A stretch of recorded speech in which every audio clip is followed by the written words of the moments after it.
Anaheim and Riverside residents are calling to order a way to get rid of the biggest problem here in SoCal when it comes to fires. It's fuel. Now, come take a look at this plant here. This is called chaparral brush, and it's a SoCal native plant. And the reason that it's such an issue is because in places like this, a valley like this, chaparral brush is everywhere, and it's very easy to ignite. And coming up next, let's see what Costa Mesa is doing to clean up its homelessness problem. That's right, guys, and apparently the rape incident occurred 2 days ago. Now, UPD, or University Police Department, was notified just this morning about it. And the biggest question I have is, I have a Titan card right here. If I go and swipe the Titan card, I still can't get in, which begs the question, how did people who are not on campus and are not students get into this building? Now, one theory I have, just by being in the area observing people walk in and out, is once this door is opened by someone who is approved to get in, it remains open for about 45 seconds, allowing anyone in the area to just waltz right in. Now, I reached out to UPD with the theory and housing, and unfortunately they declined to comment. This is a developing story. I will get back to you guys in the studio for now. The spat began on January 17th when Rapun criticized the White House for choosing Pence to lead the U.S. delegation in the opening ceremony. Let's move on to a topic that is getting international attention. According to BBC News, the Syrian war began long before it started. Many Syrians complained about high unemployment, widespread corruption, a lack of political freedom, and state of repression under President Bashar al-Assad. On November 30th last year, the city of Costa Mesa partnered with its sanitary district on coming up with the money needed to fund a $43,000 program to provide mobile restrooms for the homeless. This action follows a hepatitis A outbreak in Southern California that caused 20 deaths due to sewer overflow. This 6-month program would be considered a trial run that would collect necessary data in reducing public defecation for good. In addition to targeting places of higher homeless population, the program is hoping to provide relief to local businesses. We have a lot of complaints from folks on Harbor Boulevard, which is our primary corridor in the city, that are having impacts because people are going to the restroom in their business or on and around their business. And so I think that if we're going to have this program, we should have a location around Harbor.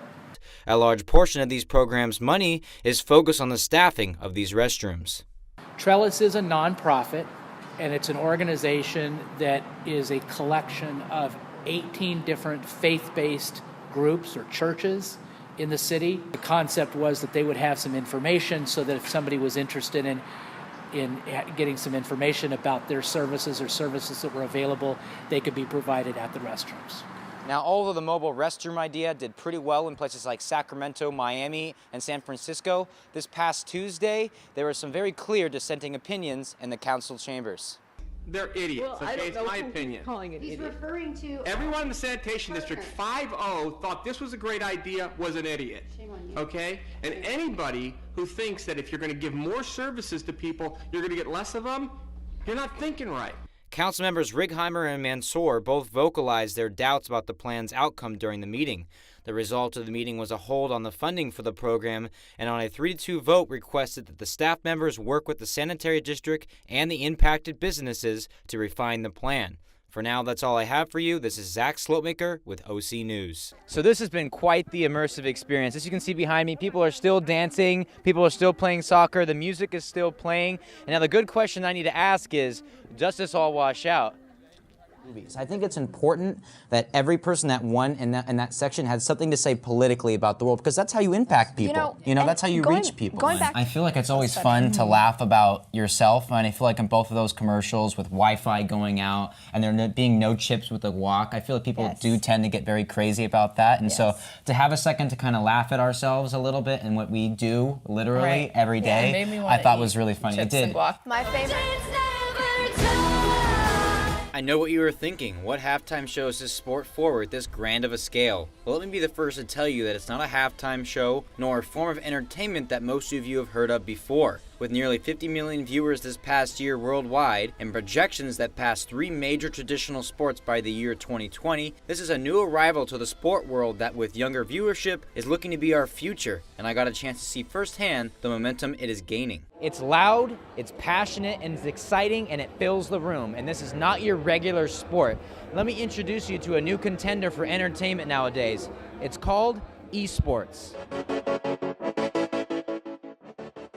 This is a sport for gaming athletes, and bars like this in Santa Ana allow for gamers to come together to play, drink, and cheer for their favorite team as they compete for thousands of dollars. At one point, watching video games at home was a secluded activity and has already grown into a social outing. And like any traditional sport, it has its hardcore fans. Let's go, get the yeah! Yeah! Way different than watching a match at home. You have other people getting hyped at the same time, making those big plays even bigger than they would have been just sitting at home watching them on like Twitch. Remember, a couple years ago, this was starting off very small. Now it's taking over arenas around the world. It's becoming some of the biggest in sports and in entertainment. When you see the big plays, the big games, the big players up there, the arenas and the streams and everything just comes alive. The gaming industry has really took off with games like Halo, League of Legends, and has since spread like an entertainment virus. It most recently infected an even broader range of gamers with the introduction of a game type called the Battle Royale.